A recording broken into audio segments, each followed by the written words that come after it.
wachendelela samba kokelela bilei zamba maombi na ngai Jésus nzamba lole amina amina nzamba lole amina tokili bilei biso tokoti maombi tomesana na losambo nzamba lole amina bamokili bayebi ngai oyo natiaka Bible na lipeka nakendaka losambo tongo pokwa amina kasi s'il te plaît longola sonye amina bamokili bandima naza na nzambe amina JNM TV News, la chaîne des lumières. C'est votre chaîne. Abonnez-vous, abonnez-vous. Merci de nous faire encore une fois confiance. Merci à vous qui nous suivez de partout. Nous sommes ici, toujours avec le révérend Dr Emmanuel Kupenza. Nous sommes revenus à lui par rapport à vos questions, vos suggestions. Et toujours en ces termes, dans le même sujet de le leadership. Nous avons parlé de leadership dans plusieurs domaines. La fois dernière, c'était le leadership ecclésiastique ou le leadership chrétien.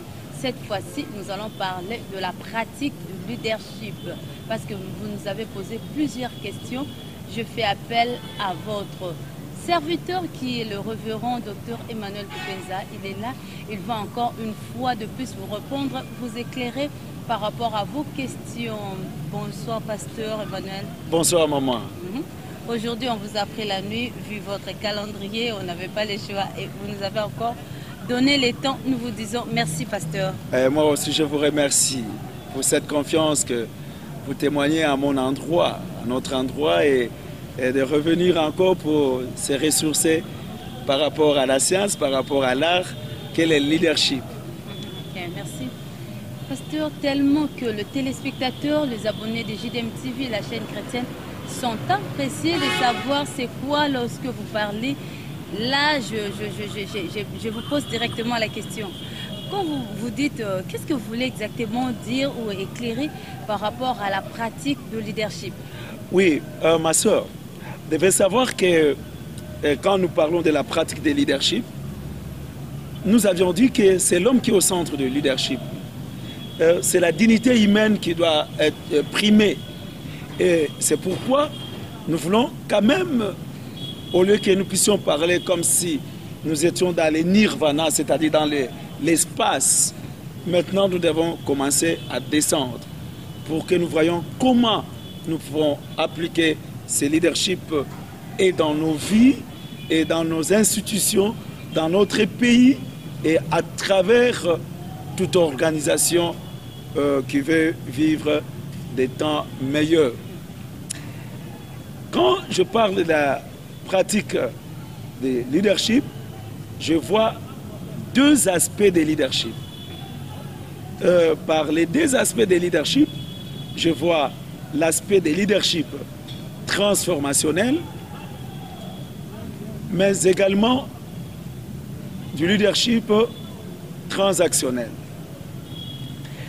Mais notez, si je touche l'aspect de leadership transactionnel, c'est seulement pour montrer comment cet aspect des choses est différent du transformationnel. En réalité, dans la pratique de leadership, c'est l'aspect transformationnel que nous voulons aborder ce soir. Alors, c'est quoi cet aspect transformationnel? Voilà. Vous savez que quand nous parlons de leadership, nous avions dit que le leadership, c'est l'inspiration, n'est-ce pas? C'est pas seulement l'inspiration, nous avons dit c'est la motivation. Nous ne sommes pas arrêtés seulement à la motivation, mais à la mobilisation. Nous devons inspirer. Le leadership doit inspirer. Le leadership doit motiver les gens. Le leadership doit mobiliser les gens pour le changement, pour la transformation.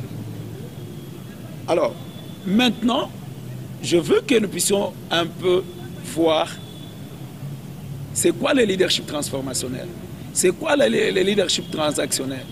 Laisse que je commence par le leadership transactionnel et quand j'aborderai l'aspect transformationnel, c'est alors que nous continuerons notre cursus dans ce que nous sommes en train de dire. Vous avez la parole, pasteur. Très bien.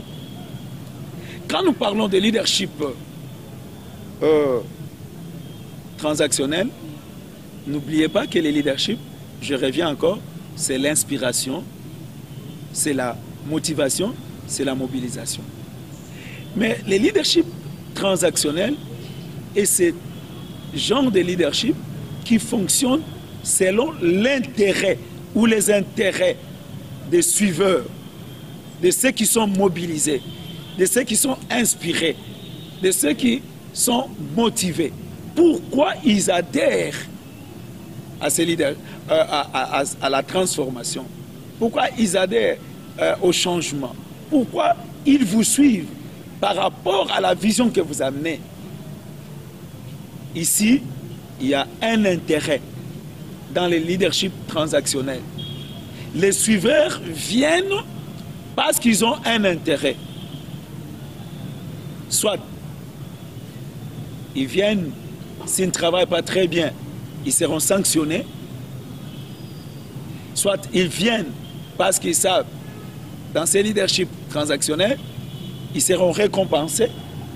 C'est pourquoi, quand nous parlons de leadership transactionnel, nous voyons plus ce leadership qui est basé sur, dans une main, vous avez la main gauche, la carotte, et la main droite, vous avez les bâtons. C'est-à-dire quoi? C'est-à-dire, les gens qui viennent pour adhérer à la vision, ou bien les gens qui travaillent selon cette vision que vous avez amenée, travaillent à cause de ces deux choses. Soit ils ont peur du bâton, qui va tomber sur leur tête, c'est pourquoi ils se donnent au travail, ils suivent votre vision.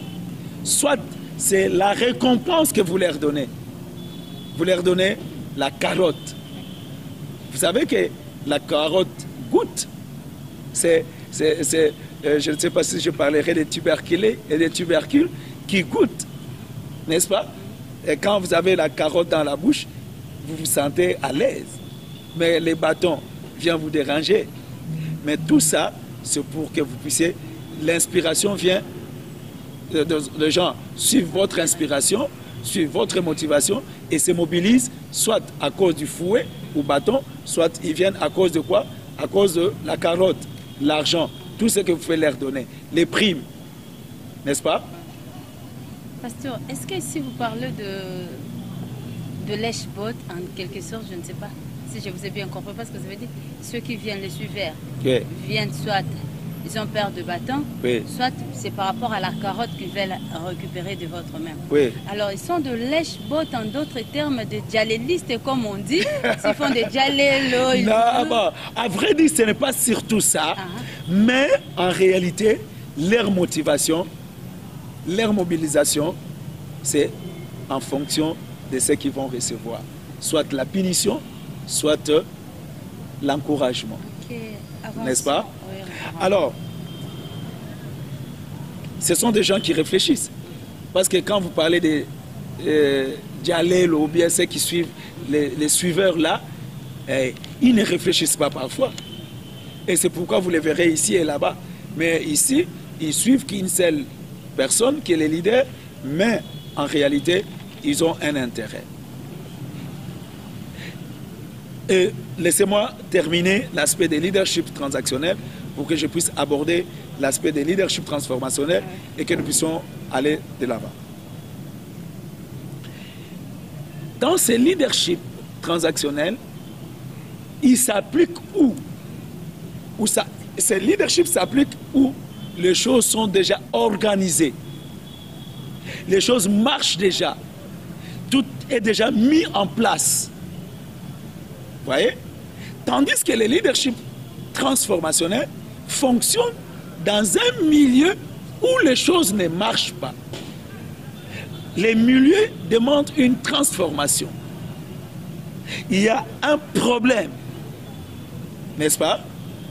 C'est pourquoi ces milieux-là, cette institution-là, cette organisation-là a besoin de leadership transformationnel. Allons encore plus loin. C'est un leadership qui est exercé auprès des suiveurs qui viennent non pas à cause d'un intérêt, mais à cause de ce que les leaders leur disent. Donc ils croient tellement aux leaders. Hein? Que vous ils n'ont pas besoin d'un salaire. Ils ne viennent pas à cause du bâton. Ils adhèrent à la vision. Ils adhèrent aveuglément. Que Ce n'est pas aveuglément, mais ils adhèrent parce qu'ils ont cette conviction que nous devons croire en ces leaders. Et ce qu'il dit est vrai. Et ça va tenir, ça va marcher. Et ça va changer. La situation va se transformer. C'est pourquoi ils adhèrent. Ils ne touchent rien, mais ils travaillent. Voilà. Et au contraire, ils dépensent s'il est faux. Ils peuvent aussi dépenser de leur énergie, de leurs moyens, n'est-ce pas? Mais ils ont confiance aux leaders. Alors, quelle est la différence entre le leadership transformationnel et le leadership transactionnel? Mais c'est ce que je suis en train de dire. Je suis en train de dire, les gens qui viennent, les gens qui sont inspirés, les gens qui sont motivés, les gens qui sont mobilisés, ne viennent pas dans le cadre de leadership transformationnel à cause d'un intérêt. Mais aussi, le leadership transformationnel, comme je l'ai dit, c'est quand les choses ne sont pas encore mises en place. Les choses ne sont pas encore transformées. Il n'y a pas vraiment un ordre là qui peut faire de sorte que les personnes disent que, d'ailleurs, c'est dans le milieu où il y a trop de problèmes, trop de difficultés. Mais ils croient aux leaders. N'oubliez pas que chaque organisation a un cycle de vie. Quand vous touchez déjà les cycles, c'était là aussi une question que j'avais. Oui. Vous pouvez directement Très bien. parler du cycle de vie. Vous savez que comment une organisation, une institution, un pays vit, avant toute chose, vous devez savoir qu'il y a la naissance. Et quand il y a la naissance d'une institution, d'une organisation, les choses marchent. Après la naissance, c'est la croissance, la maturité. Mais quand on ne fait pas attention, quand on arrive à l'apogée, à la maturité, il y aura déclin. Et quand on ne fait pas attention au déclin, c'est la mort qui va s'ensuivre. N'est-ce pas? Donc le déclin, c'est déjà un signe qui prouve que les choses commencent à dégringoler. Alors en parlant du déclin, pasteur Emmanuel, c'est quelle sorte de déclin et cela est dû à quoi? Conséquences aussi. D'ailleurs, vous venez de parler de ces conséquences. Maintenant, les déclins là, c'est dans quel niveau? Je me reste simplement à dire ceci. Nous avons 3 types de déclins. C'est pourquoi celui qui est là, en train de voir les cycles de son organisation, nous sommes à quel niveau?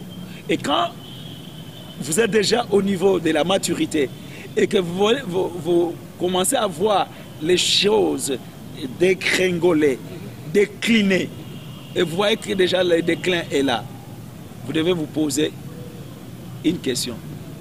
Quel est le type de notre déclin qui peut nous conduire à la mort? Parce qu'il y a 3 types de déclin. 1, il y a le déclin de développement, c'est-à-dire notre institution ne se développe plus. Vous voyez pourquoi nous avons besoin de leadership transformationnel? Parce que nous connaissons déjà les déclins. Mais il faut que les leaders sachent, il s'agit de quel type de déclin? C'est vraiment important. Très important. Oui. C'est-à-dire, nous sommes en train de faire face à quel type de déclin? Je disais donc, le premier type de déclin, c'est le déclin de développement. C'est-à-dire, notre organisation a cessé de faire quoi? De se développer. Alors, vous apporterez une solution. En tant que leader transformationnel, vous amènerez une solution. n'est-ce pas? Mais ce n'est pas seulement les déclins de développement, ça peut aussi être les déclins d'efficacité. Donc nous ne sommes plus efficaces. Nous n'avons plus d'impact. N'est-ce pas? C'est-à-dire nous avons perdu notre éclat. Nous avons perdu notre saveur. Nous ne sommes plus efficaces sur le terrain. N'est-ce pas? Et le troisième type de déclin, c'est les déclins de participation. C'est-à-dire les gens ont abandonné. Découragés, les gens sont partis. N'est-ce pas? Alors, les leaders transformationnels, parce qu'il doit inspirer, c'est un inspirateur. N'est-ce pas? C'est un motivateur. C'est un mobilisateur. Il doit savoir, ici, nous faisons face à quel type de déclin pour que nous ne connaissions pas la mort. N'est-ce pas? C'est très important, ma soeur, de connaître toutes ces choses. Et c'est pourquoi le leadership transformationnel a sa place. Mais je disais aussi, je vais aussi dire quelque chose. Les leaders transformationnels doivent avoir ces 6 qualités que je vais citer ici. Et je vais donner aussi quelques explications. Enfin, je montrerai comment pratiquer ces 6 qualités avant que nous puissions aller vers la fin, dire certaines choses aussi, certains termes, certains concepts qui peuvent nous aider à exercer un très bon leadership transformationnel. La première chose, vous devez savoir les niveaux de chacun de celui qui est le leadership par rapport aux qualités. La première qualité que doit avoir un leader dans le leadership transformationnel, c'est l'intelligence. C'est l'intelligence. Ici, je serai plus un enseignant. Ah oui. Qu'est-ce que l'intelligence? C'est la capacité d'apprendre rapidement, d'avoir un raisonnement abstrait et de prendre des décisions rationnelles basées sur des données. Vous comprenez? L'intelligence. Donc, je dis, c'est la capacité d'apprendre rapidement, d'avoir un raisonnement abstrait et de prendre quoi? Des décisions qui sont comment? Rationnelles, basées sur quoi? Des données. Un leader étudie son milieu. Il connaît qu'est-ce qui nous dérange. Il n'agit pas par rapport aux choses qu'il ne maîtrise pas. C'est-à-dire, il a fait des enquêtes, il a compris et il a des données. C'est à partir de ces données qu'il va travailler. Et ça demande quoi? L'intelligence.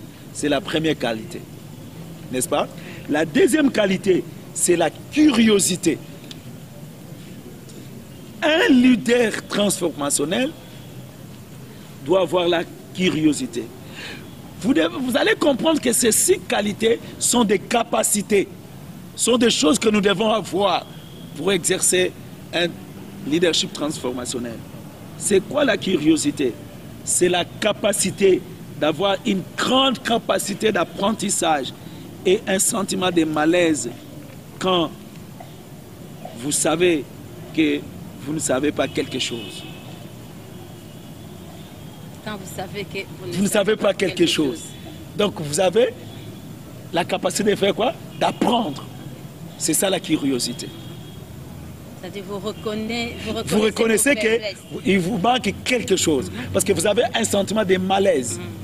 Vous êtes curieux de connaître ce que vous ne connaissez pas. Je crois que le téléspectateur et ceux qui j'aime JDM TV ont compris comme moi. Hein. Donc, vous avez la capacité de reconnaître vos faiblesses. Oui. Et de les couvrir par une formation. Oui. Vous devez savoir une chose que vous devez apprendre. Apprendre quelque chose. pour combler ces malaises. N'est-ce pas? La troisième qualité, c'est l'humilité.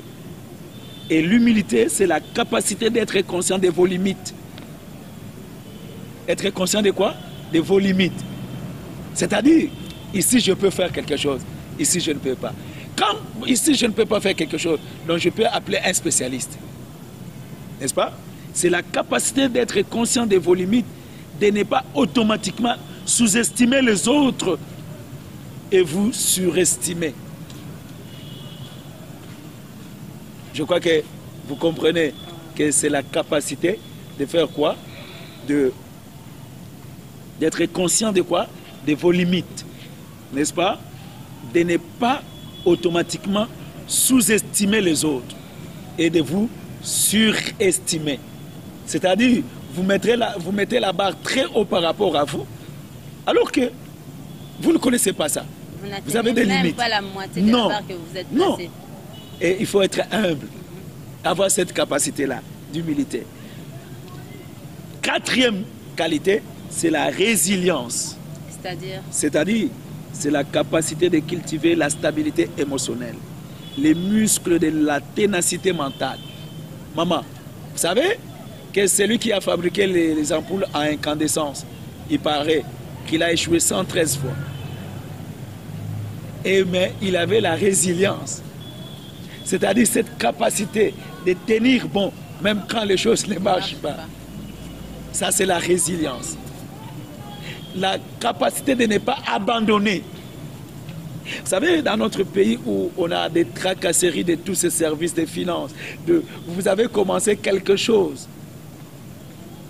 On vient vous déranger avec des taxes alors que vous n'avez pas encore fait des bénéfices. Ceux qui n'ont pas la résilience font quoi? Abandonnent. Mais un leader transformationnel continue. Cinquièmement, c'est l'empathie. Empathie, c'est la capacité de comprendre et de considérer ce que les autres pensent et ressentent. L'empathie. Vous ne pouvez pas être un bon leader quand vous ne savez pas, quand je prononce cette parole, ça blesse les autres. Ça dérange les autres. J'avais un bon leader qui, quand je dirigeais une institution internationale, quand il venait des États-Unis, il me demandait en tant que directeur national que nous allions visiter tous les travailleurs. Il entrait même dans leur installation hygiénique. Il entrait même dans leur maison. Et après, il me disait, Emmanuel, ce travailleur-là doit changer de maison. Nous allons lui donner de l'argent qu'il va rembourser après 3 ans de garantie, n'est-ce pas? Et nous allons couper à telle hauteur. Parfois, par mois, on va enlever $10. Et nous prenons une telle charge. C'est ça l'empathie. C'est souffrir avec. Comprendre aussi les difficultés des autres. N'est-ce pas? Enfin, c'est l'intégrité. L'intégrité, c'est quoi? C'est la capacité de contrôler vos tentations à court terme, vos impulsions, et de prendre des décisions pour le bien des autres et pas que pour vous-même. Voir l'intérêt général des autres. Alors, mais comment pratiquer toutes ces choses? Celui qui est intelligent, qu'est-ce qu'il fera? Il se fera entourer des gens intelligents. Vous comprenez? Parce qu'il sait que c'est là où on a la capacité de comprendre les choses. Vous savez pourquoi les choses ne marchent pas dans nos milieux? Parce que nous avons des leaders qui ne sont pas intelligents, qui n'ont pas la qualité d'intelligence. Ils évitent tous ceux qui sont intelligents. Alors qu'il faut, dans le leadership, vous savez, si vous voulez apporter une transformation quelque part, entoure-toi des gens intelligents. Peut-être ils ont peur d'être... Mais c'est ça le problème. Avez-vous déjà vu les États-Unis craindre les gens intelligents? D'ailleurs, les États-Unis, quand ils savent, quelle que soit votre nationalité, d'ailleurs, ils vont vous solliciter pour que vous deveniez américain, s'ils vous trouvent intelligent. Mais je connais un papa, je m'excuse, je vais citer son nom, Papa Bokele Yale. qui était le président de l'Église du Christ au Congo, lui, quand il voyait les docteurs terminés en Europe, aux États-Unis, il les récupérait pour qu'ils soient dans son cabinet. Un leader transformationnel, dans l'aspect de la qualité de l'intelligence, il s'entoure toujours des gens intelligents. Il ne faut pas éviter les gens intelligents. Et d'ailleurs, toute institution, toute organisation évolue à partir des recherches. Mais qui font les recherches? N'est-ce pas les gens intelligents? Voilà. Deuxième chose, par rapport à la curiosité, il faut sortir de votre bulle de filtrage. Je vais m'expliquer. Oui. Je vais m'expliquer. Vous savez, parfois, bon, moi je ne suis pas dans cela. Bulle de filtrage, c'est ce que nous appelons parfois les préjugés. Vous savez que, laissez-moi dire ceci, les gens disent toujours que ceux qui vont écouter ici me pardonnent. Ce n'est qu'un exemple. Ils vont dire que toutes les femmes mongo sont des prostituées. Ça, c'est un bulle de filtrage. N'est-ce pas? Alors qu'il y a des femmes mongo qui ne sont jamais des prostituées. Mais vous, à cause de votre bulle de filtrage, par rapport à la curiosité, vous allez vous enfermer dans cela pour éviter les autres personnes. Je ne peux pas aller chez eux. Ils n'ont pas mon niveau. Non, non, d'abord, c'est ça. Alors, donc, si ils ne fonctionnent pas comme nous. Je ne peux pas alors que vous pouvez aller là-bas et apprendre quelque chose. Mais votre bulle de filtrage vous empêche d'aller voir ce qui s'est fait de l'autre côté. Vraiment. Là, vous n'êtes pas curieux. L'humilité, c'est le fait de recevoir. La solution, c'est quoi? Recevoir des critiques et des feedbacks négatifs et constructifs. Celui qui est humble reçoit quoi? Des critiques, n'est-ce pas? Il reçoit des critiques et des feedbacks qui sont comment? Négatifs et qui sont comment? Constructifs. La résilience, c'est devenir plus fort et apprendre de l'échec et du succès. Ici, j'ai échoué et ici, j'ai réussi. Il faut apprendre de cela.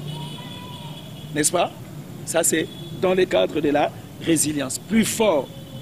L'empathie, faire attention aux sentiments des autres et se soucier de leur point de vue. Est-ce que c'est aussi facile d'accepter un leader qui accepte facilement des critiques et surtout si cela c'est va là le problème. C'est ça le problème. C'est pourquoi ce n'est pas par hasard que j'ai voulu que nous puissions aborder la chose de cette façon. C'est ce qui fait souffrir nos institutions. Et c'est là, c'est le remède par rapport au type traditionnel. Quand la personne se voit comme un chef, il ne veut pas recevoir des feedbacks négatifs. Il ne veut pas recevoir des critiques constructives. Il croit que tout ce qu'il fait est bon, est meilleur, alors qu'il peut recevoir des autres certaines choses. Mais quand on n'est pas humble, on ne le fera pas. Mais n'oubliez pas que j'ai déjà touché l'aspect de l'empathie. Je parlais de l'empathie. Peut-être la personne que tu as grondée s'est refermée, s'est retournée en lui-même, s'est recocrivillée, n'est-ce pas? Mais nous disions que c'est faire attention aux sentiments des autres et se soucier de leur point de vue. Tu ne dois pas rejeter leur point de vue. Enfin, l'intégrité qui est cette capacité, nous avions dit, c'est quoi? Mais ici, être cohérent, clair et transparent au sujet de votre code moral et rendre de compte. Il ne faut pas croire que vous avez toute la permission. Le code moral est là. Et c'est ici on parle de valeurs, de caractère, n'est-ce pas? Par exemple, je ne peux pas toucher à une femme qui n'est pas mienne. C'est un code moral, n'est-ce pas? Et je dois savoir rendre compte. Je ne dois pas être cupide. Si on me donnait l'argent pour aller pour une mission, je récupère ce qui est mien Et ce qui est resté, je viens rendre compte. Ça, c'est l'intégrité. Mais voilà, je crois que nous avons touché ces aspects de qualité et comment pratiquer ces qualités. Mais un leader transformationnel a aussi un outil très important qu'il peut utiliser pour qu'il amène la transformation. Oh oui, c'est la question que j'avais à vous poser. Quand vous avez abordé ça, pasteur, vous pouvez y aller directement. Très bien. Il y a un acronyme anglophone. On dit SWOT. SWOT, S en anglais, qui veut dire force. W en anglais, je crois, weaknesses, c'est-à-dire faiblesse. Et O, opportunities. Et threats, c'est-à-dire menaces. Cet acronyme SWOT en anglais, en français c'est FFOM. C'est-à-dire, moi, en tant que leader transformationnel, je dois veiller d'abord à deux choses. Dès l'intérieur de mon organisation, je dois veiller à quoi? À deux choses. D'abord, quelles sont les forces que j'ai? Et quelles sont les faiblesses de mon institution, de mon organisation? Je peux donner un exemple. Je suis dans une église. Quand j'ai des gens qui sont forts financièrement, c'est une force pour moi. Quand dans une église, j'ai des gens qui prient beaucoup, c'est déjà une force spirituelle pour moi. Donc, je dois répertorier ces forces-là. Je dois inventorier cela. Je dois connaître cela. N'est-ce pas? Les forces, on les cherche dès l'intérieur, pas de l'extérieur. En même temps, je dois aussi découvrir les faiblesses. Parfois, je suis dans mon église avec beaucoup de jeunes, mais ces jeunes vivent dans l'impudicité. Ces jeunes vivent dans la corruption. Les papas qui sont là vivent dans les désordres. Ça, c'est une faiblesse. Ça ne peut pas faire avancer l'institution. C'est pourquoi on doit toujours veiller aux points forts et aux points faibles. Ça, c'est de l'intérieur. De l'extérieur, je dois chercher quoi? Les opportunités. N'est-ce pas? Je dois voir qui peut m'apporter ce que moi je n'ai pas. Ça, je vois ça de quoi? De l'extérieur. Les opportunités. Je n'ai pas seulement de l'extérieur des opportunités, mais j'ai aussi des menaces. Quelle est cette institution qui me menace? J'aimerais vous dire, chers frères, pourquoi les sociétés brassicoles, pourquoi ces sociétés de communication avancent toujours? Parce qu'ils travaillent sous cet outil. Quels sont mes points forts? Quels sont mes points faibles? Quelles sont les opportunités? Et quelles sont les menaces? Mais je crois qu'en voyant toutes ces choses, un leader transformationnel récupérera cet outil. Il dira, je vais l'utiliser pour moi, afin d'apporter la transformation. Parce que je verrai les faiblesses, je verrai les forces de l'intérieur, je vais profiter des opportunités de l'extérieur et je vais voir quelles sont les menaces qui peuvent m'affaiblir. Une fois, j'étais pasteur à l'église de Ngiringiri. On me disait, je ne vais pas citer les noms, il y a une église qui venait de s'implanter à côté de chez nous.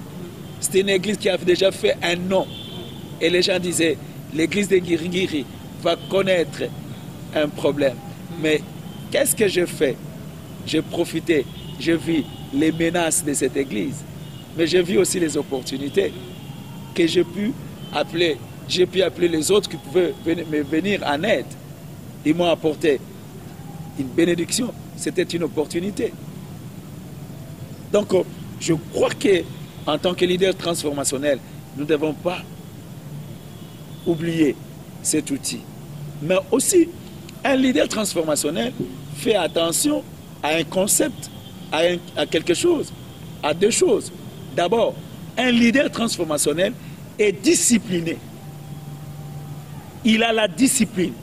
Comme je disais dans une émission, George Washington disait, la discipline est la mère des armées.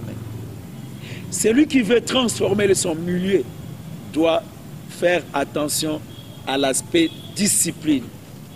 Il ne doit pas négliger la discipline. Il doit être un homme de principe. Il doit être cohérent dans tout ce qu'il fait.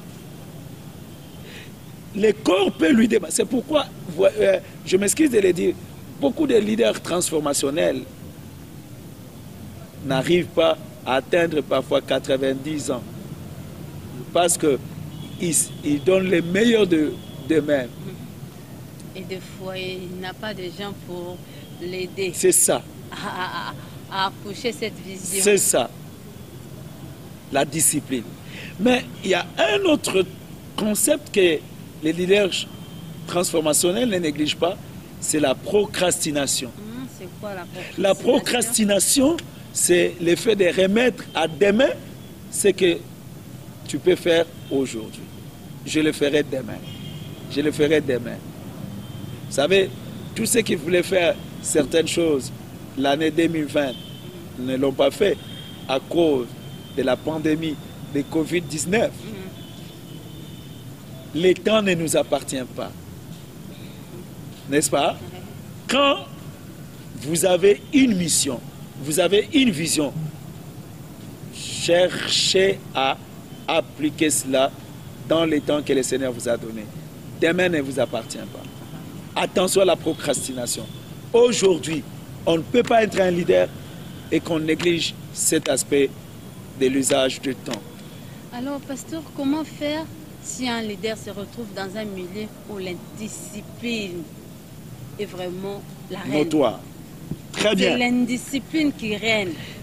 Que vous soyez qui, donc le leader ne sait même pas par où commencer. Il va commencer avec qui pour finir avec qui. Donc tout le monde réfléchit au même niveau, tellement que c'est un niveau trop bas. Il se dit, je ne peux pas me rabaisser à ce niveau. Sinon, la barre que je me suis donnée, j'ai déjà placée, ça va s'écrouler et voir reprendre encore le travail à zéro. C'est un travail encore, un lourd travail.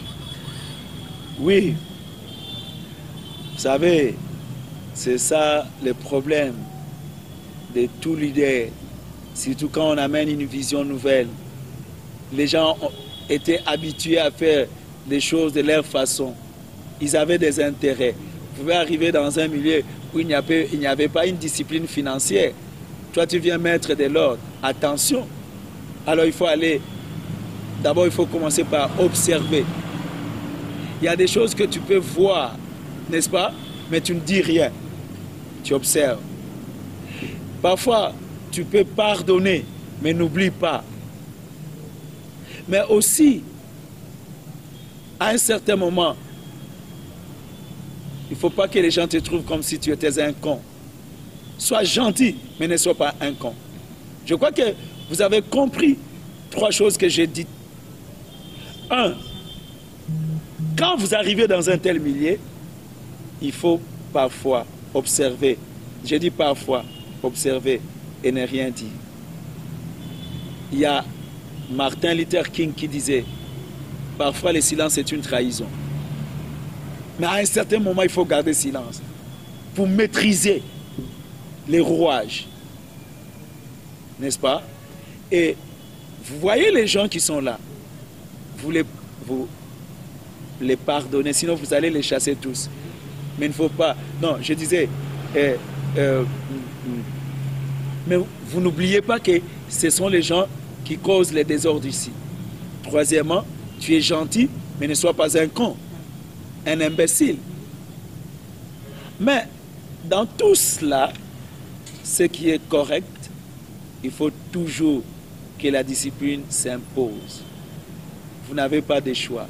Il faut que l'intégrité soit là. Sinon, vous allez travailler à perte. Et vous allez vous dire que j'ai travaillé en vain. Vous serez haïs. Vous serez rejetés. Et les gens vont dire n'importe quoi sur vous. Mais ce qui est important, que vous arriviez au bout. Que le Seigneur nous aide, afin que les choses se fassent encore très bien. Par exemple, ces pays, qu'est-ce qui nous fait souffrir? La procrastination, le manque de discipline. C'est ce qui fait souffrir notre pays. Vous savez qu'à un certain moment, il y a un président qui était venu. Vous savez comment nous placions dans des véhicules. Parfois, maman et papa vous entrecroisez les jambes. Mais la discipline a fait que cette mauvaise habitude puisse partir. À un certain moment, il faut fermer l'œil. Il faut taper fort. Très bien. Merci, pasteur Emmanuel. Je crois que les téléspectateurs de JDM TV ont compris. Nous sommes arrivés à la fin. Aujourd'hui, on a parlé de la pratique du leadership transformationnel. Et là aussi touché les leaderships transactionnels. Et il a fait la différence entre les deux.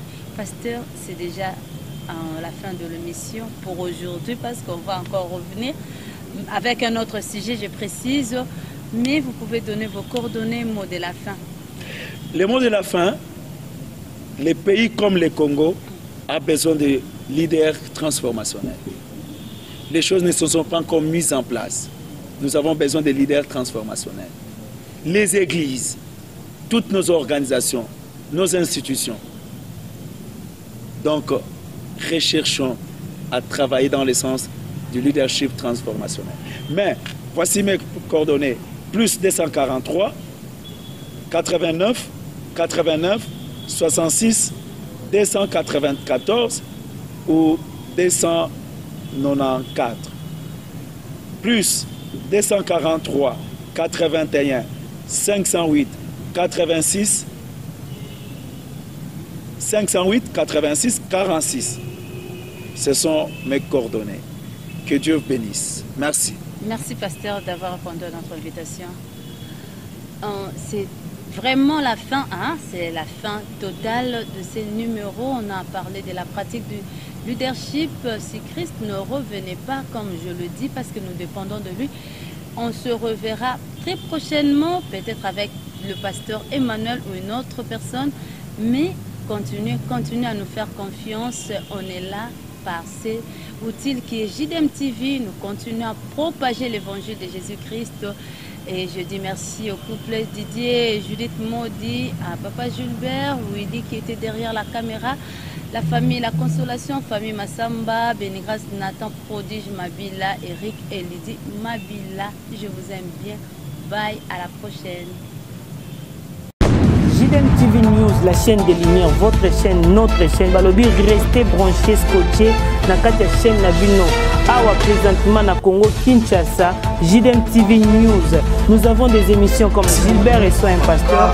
Nous avons des émissions Instant d'Espoir. Nous avons des émissions Les Chrétiens et la musique. Balobi Awa, il y a des prédications, exhortations. Nous sommes là pour exhorter, pour éclairer. Balobi Tikala Wana Zala branché ko Zapete. Boka télécommande Landa JDM TV News Tikala Awa. Yebisan de Kwaza Pembe Nayo à s'abonner. Yom to s'abonner te. Abonne-toi massivement et nous sommes la chaîne chrétienne, la chaîne des lumières. Restez là, abonnez-vous massivement et vous ne serez pas dit. Francine Chala sur JDM TV News officiel. Fidèles téléspectateurs de JDM TV News, abonnez-vous massivement sur votre chaîne et vous ne serez jamais déçus. Car la Bible dit, le ténèbre ne régneront pas toujours sur la lumière. Et JDM TV, c'est un canal pour apporter de la lumière et pour l'édification du corps du Christ. Donc abonnez-vous massivement, appelle ton voisin, ta voisine et abonne-toi car ici il y a de meilleures choses à venir. Et bien sûr nous recevons pour vous des pasteurs, des serviteurs de Dieu et nous recevons aussi de chantres. Et dans JDM TV News, vous avez de la lumière sur toute l'actualité chrétienne. Restez scotchés, restez branchés sur votre chaîne, mais surtout, ne manquez pas d'inviter vos amis et à s'abonner sur JDM TV News, la chaîne de la... Salut, j'espère que vous allez bien. Donc là, je viens de vous parler de la chaîne JDM TV. C'est une nouvelle chaîne. Donc, et je vous demande de vous abonner au max. Donc, vous ne serez pas déçus. C'est la chaîne de votre soeur. Donc, vous abonnez massivement. Donc, vous n'avez jamais déçu. Vous écoutez ma émission bien, la publicité, le divertissement. Donc, mieux surtout à madame. Et vous avez la chaîne. Donc, c'est une nouvelle chaîne, comme je disais tout à l'heure. Donc, vous abonnez, vous posez la mission bien et vous posez la vidéo bien. Na kati ya YouTube JDM TV News. Kuna bako talisa yo, qu'est-ce que tu as fait et qu'est-ce que tu fais et surtout qu'est-ce que tu peux faire à l'avenir. Kuna il y a des prédications, il y a des témoignages, il y a de musique, il y a tellement beaucoup de choses pour aider où tu vas aux Arabes et puis demain tu vas partir où. Et on t'a invité pour s'abonner massivement. Et tant que vous s'abonnez massivement, j'espère que vous ne serez pas dessus parce qu'il y a tellement plein de bons trucs qui vont vraiment vous aider à aller très loin, même dans la vie chrétienne et puis même dans la vie sociale parce qu'on parlera beaucoup de choses. Abonnez-vous massivement et je sais que Dieu va vous bénir. JDM TV News, la chaîne des lumières. C'est votre chaîne. Abonnez-vous.